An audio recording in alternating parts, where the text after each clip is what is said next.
हरिः ओं श्रीगुरुभ्यो नमः।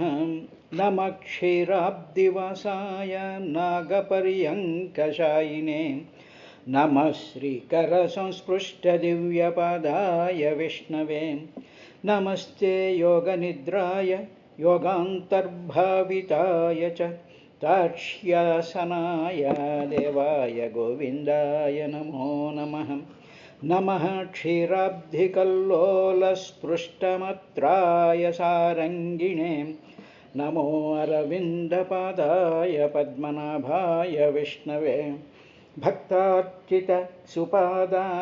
नमो योगप्रियाय वै शुभाङ्गाय सुनेत्राय मधमाय नमो नमः। सुकेशाय सुनेत्राय सुललाटाय चक्रिणे सुवक्त्राय सुकर्णाय श्रीधराय नमो नमः। सुवक्षसे सुनाभाय पद्मनाभाय वै नमः। सुभ्रुवे चारुदेहाय चारुदन्ताय शार्ङ्गिणे चारुजङ्घाय दिव्याय केशवाय नमो नमः। सुनखाय सुशान्ताय सुविद्याय गदाभृते धर्मप्रियाय देवाय वामनाय नमो नमः। असुरघ्नाय चोघ्राय रक्षोघ्नाय नमो नमः। देवानाम् आर्तिनाशाय भीर्मकर्मकृते नमः। नमस्ते लोकनाथाय रावणान्तकृते नमः। शृण्वु राजन् प्रवक्ष्यामि स्तोत्रं ब्रह्ममुखेरितं सर्वपापहरं पुण्यं विष्णुतुष्टिकरं परं तमाराध्य जगन्नाथम् ऊर्ध्वबाहुः पितामहः भूत्वैकाग्रमनाराजन्निदं स्तोत्रमुदीरयेन्निदीरयते। नमामि देवं नरनाथमच्युतं नारायणं लोकगुरुं सनातनम् अनादिमव्यक्तमचिन्त्यमव्यं वेदान्तवेद्यं पुरुषोत्तमं हरिम् आनन्दरूपं परमं परात्परं चिदात्मकं ज्ञानवतां पराङ्गतिं सर्वात्मकं सर्वगतैकरूपं ध्येयस्वरूपं प्रणमामि माधवं। भक्तप्रियं कान्तमतीव निर्मलं सुराधिपं सूरिजनैरभीष्टुतं चतुर्भुजं नीरजवर्णमीश्वरं रथाङ्गपाणिं प्रणतोऽस्मि केशवम्। गदासि शङ्खाब्जकरं श्रियः पतिं सदाशिवं शरङ्गधरं रविप्रभं पीताम्बरं हारविराजितोदरं नमामि विष्णुं सततं किरीटिनम्। हरिः ఓం శ్రీ గురుభ్యో నమః. ఓ పరీక్షతు, భగవంతుడైనటువంటి నారాయణుడికి నారదుడికి భగవంతుడైనటువంటి నారాయణుడు ఆయనకి ఒక ఉపదేశం చేశాడయ్యా. ఆ ఉపదేశంలో ఏమిటంటే ఆత్మజ్ఞానం పొందడానికి ఏ ఏ కర్మలైతే చేయాలో దాని ఆత్మజ్ఞానం పొందడం కోసం ఏ కర్మయోగాన్ని చెయ్యాలో, తరువాత వాటితో పాటే భగవంతుడి యొక్క మహిమను వర్ణించేటువంటి ఆగమాన్ని కూడా, ఆగమము అంటే మామూలుగా వేదాన్ని నిగమములు అంటారు, ఆగమములు అంటే ప్రొసీజరల్ కోడ్స్ అంటారనమాట. కాబట్టి ఆత్మజ్ఞానం పొందడానికి ఏ కర్మయోగాన్ని చెయ్యాలి నెంబర్ 1. 2 దానితో పాటు భగవంతుడి యొక్క మహిమను వర్ణించేటువంటి ప్రొసీజరల్ కోడ్ని, ఇవి రెండిటిని కూడా సావర్ణ మనువుకి నారదుడు ఉపదేశించాడు. అంటే గురూపదేశంగా జరుగుతుంది. భగవంతుడు నారదుడికి ఉపదేశిస్తే నారదుడేమో సావర్ణి మనువుకి ఉపదేశించాడు. అప్పుడు ఆయన భారతదేశం, ఇదంతా భారతవర్షంలో జరుగుతుంది కాబట్టి భారతవర్షంలో ప్రజలందరితోనూ కూడా కూర్చొని నారదుడు ఆ నరనారాయణుణ్ణి, ఆ మూర్తిని సేవించి గొప్ప భక్తితో నిండినటువంటి మనస్తో పరమభక్తి భావేన ఉపాసారాతి ఇదం చాభిగృణాతి, పరమభక్తి భావంతో ఆయన ఈ విధంగా ఈ మంత్రాన్ని ఆయన ఉపాసించి అక్కడ ఉండేటువంటి సావర్ణమనువు, భారతవర్షంలో ఉండేటువంటి ప్రజానీకం అందరూ కూడా ఈ మంత్రాన్ని వాళ్ళు జపం చేశారు, స్మరించారు, దాన్ని పారాయణ కూడా చేసుకున్నారు అనేటువంటి విషయాన్ని చెప్పాడు. ఇక్కడ కర్మయోగము అనేటువంటి మాట ఉంది. సాంఖ్యయోగాభ్యాం అన్నాడు. అంటే ఏమిటి? జ్ఞానంతో కూడుకున్నటువంటి కర్మయోగము. కర్మయోగము అనేటువంటి మాట మనకి భగవద్గీతలో చాలాసార్లు వస్తూనే ఉంటుంది. కర్మ కర్మ కర్మ సన్యాసము, కర్మ యోగము అని కర్మయోగము అనేటువంటి మాట ఒకటి మనకు వస్తూ ఉంటుంది. ఇందులో అర్థం ఏమిటంటే, కర్మ అంటే మామూలుగా మనం చేసేటువంటి పనులన్నీ కూడా కర్మలు అంటాం.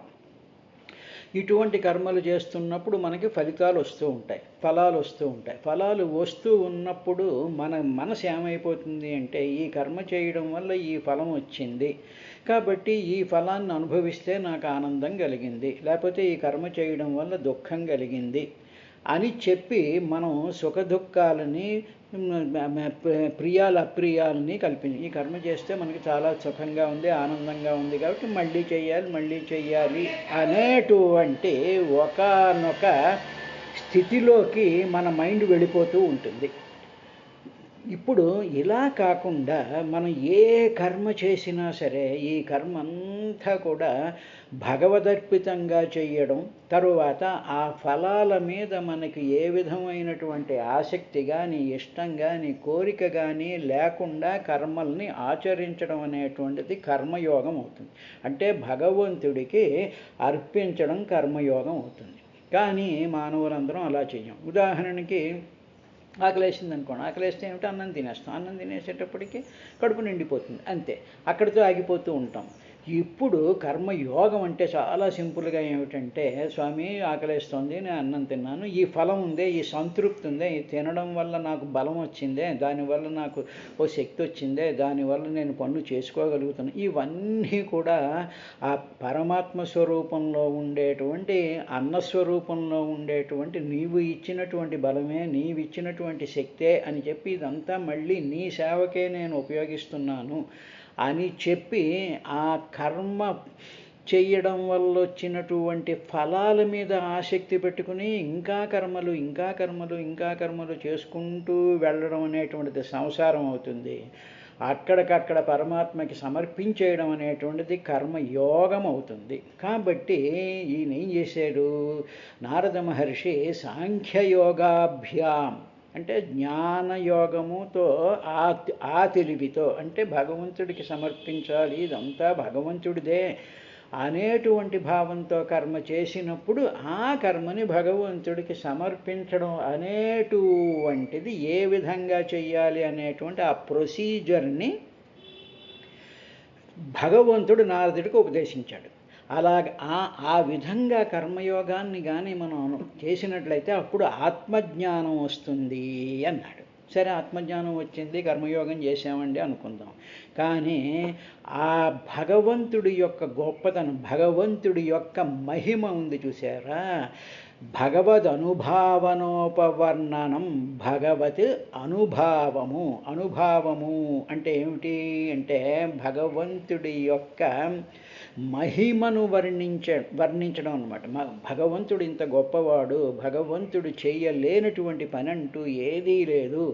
భగవంతుడు అందుకనే మన కృష్ణావతారంలో వస్తుంది, ఇలా నోరు తెరిచేటప్పుడు యశోదకి సకల భువన బ్రహ్మాండాలన్నీ కూడా ఆయన నోట్లో కనిపిస్తూ ఉంటాయి. అది మహిమ అంటే అలాగే ఇంకా ఎవరు ఈ సృష్టిలో ఏ మానవుడు మాత్రం కానీ, ఏ సాధకుడు కానీ, ఏ భక్తుడు కానీ ఎవరు చేయలేనటువంటి ఆ మహత్తరమైనటువంటి ప్రజ్ఞని, శక్తిని మహిమ అంటారు. అందువల్ల కర్మఫలం అంతటినీ భగవంతుడు అర్పణ చేసి కర్మయోగం చేయడం ఒకటి. తర్వాత భగవంతుడు ఇంత గొప్పవాడన్నమాట, ఇంత మహితాత్ముడన్నమాట అనేటువంటి ఆ భగవంతుడి యొక్క మహిమను గుర్తించడం అనేటువంటిది కూడా ఒక పార్ట్. అలాగ భగవంతుడి యొక్క మహిమను గుర్తించడం, సర్వము కూడా భక్తి యోగముతో, కర్మయోగంతో భగవంతుడికి సమర్పణ చేయడం, ఈ రెండు పనులు చేసినట్లయితే మనకి ఆత్మజ్ఞానం కలుగుతుంది. కాబట్టి ఇలాగ ఆత్మజ్ఞానం కలిగించడం కోసం ఈ రెండిటిని మిక్స్ చేసి నారద మహర్షి సావర్ణ మనువుకి చెప్పాడయ్యా. ఆ సావర్ణ మనువుతో పాటు అప్పుడు భారతదేశంలో ఉండేటువంటి ప్రజలందరూ కూడా దీనిని ప్రాక్టీస్ చేశారు అని చెప్పిన తర్వాత అప్పుడు అభిగృణాతి ఇదంచ, ఈ మంత్రాన్ని ఇప్పుడు మనం చెప్పబోయేటువంటి మంత్రాన్ని అభిగృణంత జపించడం ప్రారంభించారు నారదుడు, సావర్ణ మనువు తర్వాత అక్కడ ఉండేటువంటి ప్రజలు. ఆ మంత్రం ఏమిటంటే ఓం నమో భగవతే ఉపశమశీలాయ ఉపరతాన్ ఆత్మ్యాయ నమో కించన అకించన విత్తాయ ఋషివృషభాయ నరనారాయణాయ పరమహంస పరమగురవే ఆత్మారామాధిపతయే నమో నమః. ఓం నమో భగవతే ఉపశమశీలాయోపరతాన్ ఆత్మ్యాయ నమో అకించన విత్తాయ ఋషివృషభాయ నరనారాయణాయ పరమహంస పరమగురవే ఆత్మారామాధిపతయే నమో నమః ఇతి. ఓం ప్రతి మంత్రానికి ముందు ఓంకారం పెడతాం కాబట్టి ఓం ఉపమశీలాయ ఉపశమశీలాయ ఉపశమశీలాయ, శమము అంటే పరిపూర్ణమైనటువంటి శాంతి, ఉపశమము అంటే చాలా పరిపూర్ణంగా శాంతి, ఏ అలజడి లేకుండా ఉండేటువంటి శీలము గుణము కలిగినటువంటి వాడవి స్వామి. నరనారాయణులు మీ ఇద్దరు కూడా అదే ఒక రూపం కింద, శ్రీహరే 2 రూపాల కింద ఆయన అలా భాషిస్తూ ఉంటే నరనారాయణ స్వరూపం మిమ్మల్ని, మీరు ఉపశమశీలాయ శాంత స్వభావులు మీరు అన్నాడు. ఇప్పుడు ఆయన్ని పొగుడుతూ ఉంటాం. పొగుడుతూ ఉన్నప్పుడు అక్కడ కనిపించినటువంటి ఆ నరనారాయణ స్వరూపాన్ని ఈ మంత్రంతో మనం జపిస్తూ ఉన్నప్పుడు 2 విధాలుగా, అక్కడ ఆయన యొక్క స్వరూపాన్ని మనం చూస్తూ ఉన్నప్పుడు శాంత స్వభావం కలిగినటువంటి వాడిగా ఆయన కనిపిస్తూ ఉంటాడు. ఇప్పుడు మనం ఆ మంత్రాన్ని జపం చేయడం వల్ల ఏమవుతుందంటే అలాగ శాంత స్వభావంతో కల్పించినటువంటి ఆ నరనారాయణ స్వరూపంలో ఆ శాంత స్వభావం యొక్క రేడియేషన్, ఆ ప్రభ, ఆ వెలుగు ఈ మంత్రాన్ని ఉపాసన చేస్తున్నటువంటి సాధకుడిలోకి ఆ శాంత స్వభావం ట్రాన్స్మిట్ అయి వీడికి కూడా లోపలికి వస్తుంది. అందువల్ల మంత్రోపాసన చెయ్యడం వల్ల ఏం జరుగుతుంది అంటే ఈ సాధకుడు మంత్రస్వరూపాన్ని తాను ఆ మంత్రంతో తాదాత్మ్యం చెందిపోయి తాను కూడా ఆ మంత్రస్వరూపం కింద మారిపోతాడు.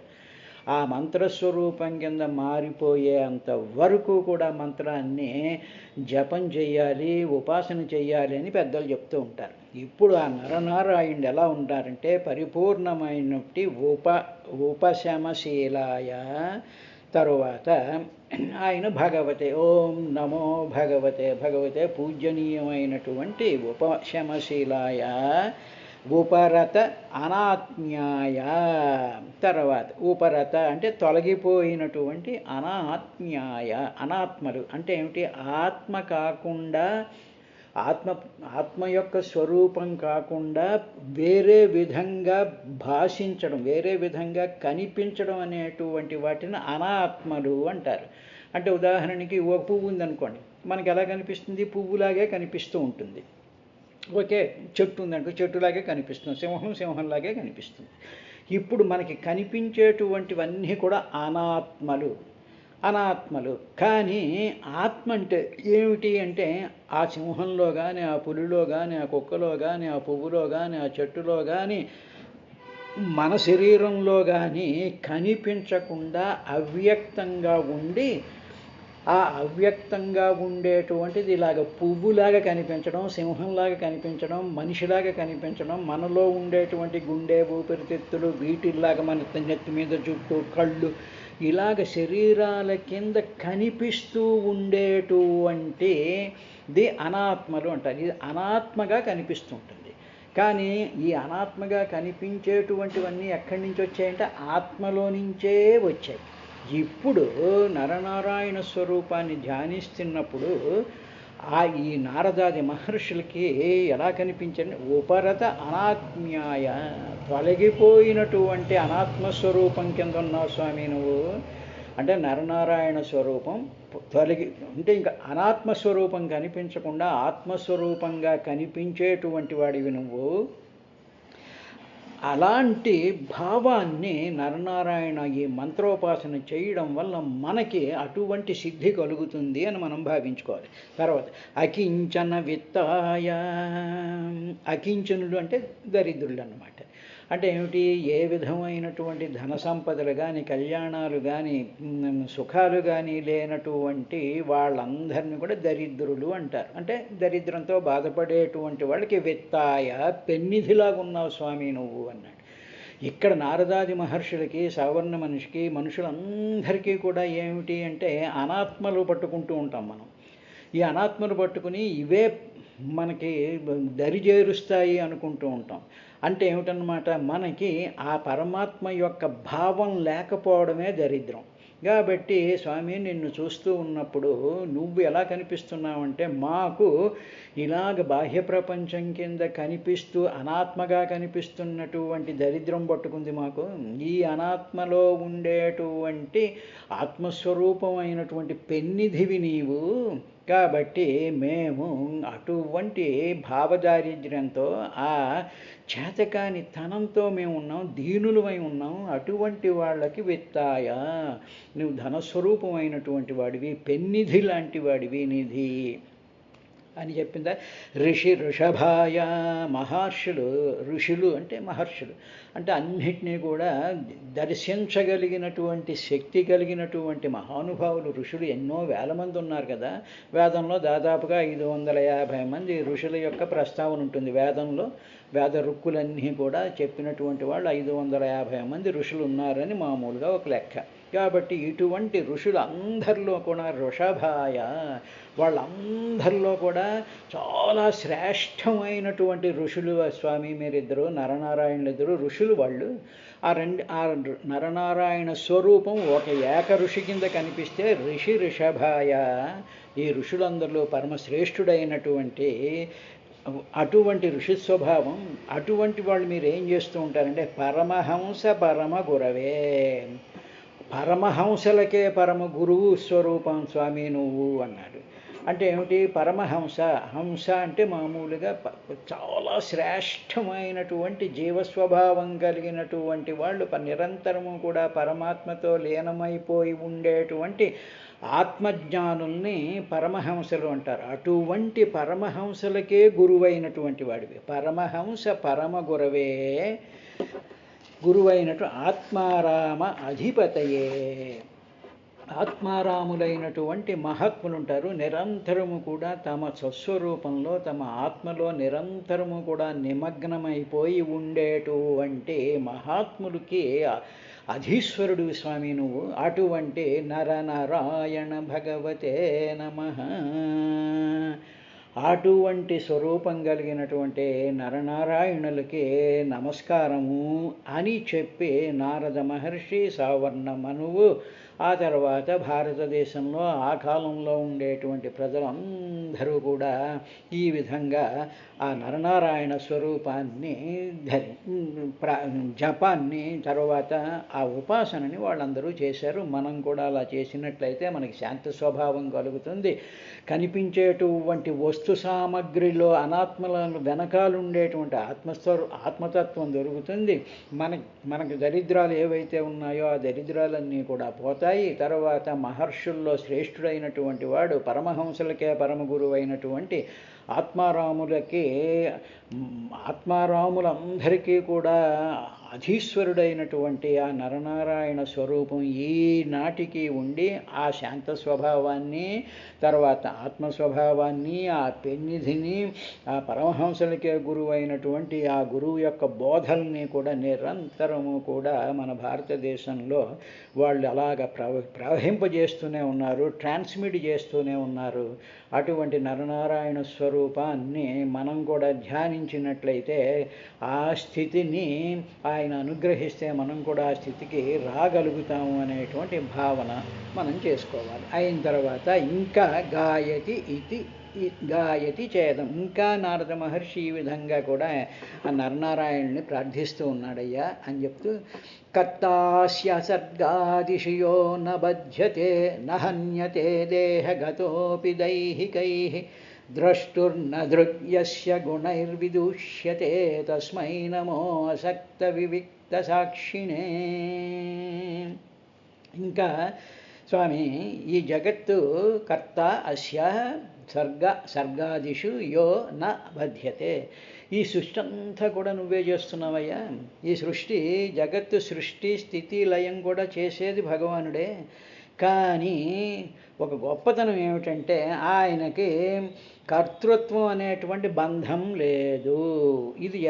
ఇది ఎప్పుడూ కూడా మనకి అనేక సందర్భాల్లో వస్తుంది. అందరూ నోటితో ఈ మాట అనేస్తూ ఉంటారు. భగవద్గీతలో కూడా నేను కర్తను కాదు అంటాడు, సృష్టి అంతా నాలో నుంచే వస్తుంది అంటాడు. ఏమిటండి సృష్టి అంతా నువ్వే చేస్తున్నావు అన్నావు, తర్వాత నేను కర్తను కాదంటావు అనేటువంటి ఒక కాంట్రవర్సీ భావం మనకి కలుగుతూ ఉంటుంది. ఇప్పుడు ఏమన్నాడంటే భగవానుడే అని ఆయనకి కర్తృత్వము, చేసేవాడను నేనే అనేటువంటి బంధం ఆయనకి లేదు. కర్త అస్య సర్గాదిషు యో న బధ్యతే. కర్త తానైనా ఆ కర్తను నేనే అనేటువంటి బంధం ఆయనకి ఏమాత్రము లేదు. అది నంబర్ 1. తర్వాత అంతేకాదు, తర్వాత దేహగతోపి దైహికై, సమస్తమైనటువంటి దేహాలలో ఆత్మరూపంలోనే ఉన్నాడు. ఆత్మరూపంలోనే ఉన్నాడు. కానీ దేహధర్మాలు ఏవైతే ఉన్నాయంటే, దేహం అంటే పుట్టడం తర్వాత నెమ్మదిగా పెరగడం, తర్వాత రకరకాలైనటువంటి ఏదో బాల్యం, కౌమారం, యవ్వనం, తర్వాత జర, ముసలితనం, మరణం, రోగాదులు, ఈ షడూర్ములు అంటారు. ఇవన్నీ కూడా మనుషుల యొక్క దేహాలకి కలుగుతున్నాయిగా. అదేవిధంగా అన్ని ప్రాణుల యొక్క దేహాలకి ఈ దేహ సంబంధమైనటువంటి మార్పులన్నీ కలుగుతూ ఉన్నాయిగా. ఈయన ఎక్కడున్నాడు? దైహికై, దేహంలోనే ఉన్నాడు. కానీ తనకి మాత్రం ఈ పుట్టడం, మనం పెరగడం, తినడం, పండుకోవడం, బాధపడడం, సంతోషించడం ఇవన్నీ తనకి మాత్రం చెందవు. తను మాత్రం అలాగే ఉంటాడు.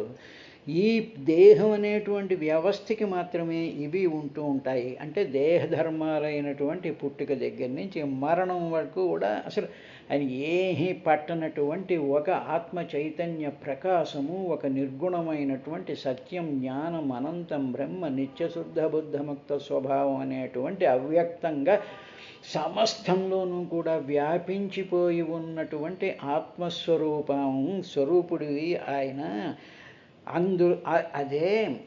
అది ఆయన నహన్యతే దేహగతోపి దైహికై, అంటే మరణం లేదు, పుట్టుక లేదు. తర్వాత ఇంకా ఏమిటి అంటే ద్రష్టుర్దృగ్యస్య గుణైర్విదూష్యతే. ఈ ప్రాణుల దేహంలో ద్రష్ట, చూసేటువంటి వాడు ఆయనే. ఇప్పుడు ఉదాహరణకి మనం ఉన్నాం అనుకోండి, మనం ఇప్పుడు సింపుల్ ఎగ్జాంపుల్, ఇప్పుడు నేను ఒక మనిషి ఉన్నాడు, ఉండేటప్పటికీ ఆ మనిషికి ఏమిటి, ఏదో దుఃఖం కలుగుతుంది. అంటే ఏమిటి, వాడికి ఏదో ముళ్ళు గుచ్చుకుందో లేకపోతే ఏదో తలనొప్పి వచ్చింది అనుకుందాం. అనుకునేటప్పటికీ వెంటనే ఆ మనిషికి తలనొప్పిని ఎవరు చూస్తున్నారు? తలనొప్పి రావడం, ఆ బాధను ద్రష్ట లోపలుండి ఒకడు చూస్తూ ఉంటాడు. చూసి తలనొప్పి వచ్చింది అనేటువంటి ఆ తలనొప్పిని, ఆ తలనొప్పి వల్ల కలుగుతున్నటువంటి బాధని లోపల నుండి ఒక ద్రష్ట అంటే చూసేటువంటి వాడు చూస్తున్నాడు. చూసి తలనొప్పి వచ్చింది అని చెప్పి అప్పుడు ఆ శరీరంలోనే ఉండేటువంటి మనసుకి సిగ్నల్ పంపిస్తాడు, ఇంకో తలనొప్పి వచ్చింది అని. ఓ మనసా, నువ్వు ఇంకా లబోదిబోని మొత్తుకోవడం ప్రారంభించు అనగానే ఆ తలనొప్పిని ఎప్పుడైతే ద్రష్ట లోపలుండి చూపించాడో వెంటనే మనసు రియాక్షన్ అయిపోయి నాకు తలనొప్పి వచ్చింది అని మొదలెడుతుంది ఆ మనసు. అది చెప్పింది ఎవరు? మనసు కాదు చెప్తా. ఆ మనసుని యాక్టివేట్ చేసేటువంటి ఒక కరెంట్, ఒక వెలుగు, ఒక జ్ఞానం ఆ తలనొప్పిని చూస్తుంది. అలాగా అన్నిటినీ చూస్తూ ఉంటాడు. కానీ ఆ తలనొప్పి నాది అనుకోడు. ఆ తలనొప్పి నాది అనుకునేటువంటిది నీ దేహము, నీ మనసు. ఇతను మాత్రం చూపించేటువంటి వాడే, కాబట్టి నువ్వు ద్రష్టవయ్యా అన్నాడు. అంటే ఉదాహరణ చీకటి గదిలో ఉందనుకో, చీకటి గదిలో మనం లైట్ కొట్టామనుకోండి, కొట్టేటప్పటికి అప్పుడు ఏంటిది, లైటు వెంటనే అక్కడ ఉండేటువంటి వస్తువులన్నిటినీ చూపిస్తుంది తప్ప ఈ లైటు ఈ బీరువా నాది, ఈ ఈ కిటికీ నాది, ఈ వస్తువు నాది అని చెప్పి లైట్ అనుకోదు. అది లైట్ లక్షణం ఏంటి, చూపించడం వరకే. అదేవిధంగా మనలో ఉండేటువంటి ద్రష్టస్వరూపంలో ఉండేటువంటి ఆ పరమాత్మ మన శరీరంలోనూ, తర్వాత మనకి చుట్టూ బాహ్యంగా ఉండేటువంటి ప్రపంచాన్ని అంతటినీ కూడా చూపిస్తూ ఉంటుంది. అలా చూపించినప్పుడు మన మనసుకి ఈ అనాత్మలన్నిటితోనూ కూడా లింకులు చేసుకొని మోహం పడిపోతూ వాటితో లావాదేవీలు పెట్టేసుకునేటువంటి అజ్ఞాన స్థితిలోకి వెళ్ళిపోతుంటారు. ద్రష్ట ఆయనే, శుద్ధ చైతన్య స్వరూపమైన, అలాగ ఆయన లోపల ఉండే ప్రకాశింపజేయబడేటువంటి మనోవృత్తులు, మన ఇందాక చెప్పిన ఆ మనోవృత్తులన్నింటినీ కూడా ప్రకాశింపజేస్తూ ఉంటాడు. కానీ దానివల్ల వచ్చేటువంటి కాలుష్యాలు ఉన్నాయే, ఆ కాలుష్యాలు ఏమీ కూడా ఈ చూసేటువంటి వాడికి అంటుకోవు. ఈయన అన్ని ప్రాణులలోనూ కూడా ఆత్మరూపంగా ఉండి తాను దేహం కాక, మనసు కాక, ఇంద్రియాలు కాకుండా ఉంటాడు, వాటితో సంగం లేకుండా ఉంటాడు, సాక్షిగా నిలబడతాడు. అటువంటి ఆయనకి నమస్కారం అన్నాడు. రేపటి కార్యక్రమంలో ఇదే విషయాన్ని కొంతసేపు డిస్కస్ చేసి ముందుకు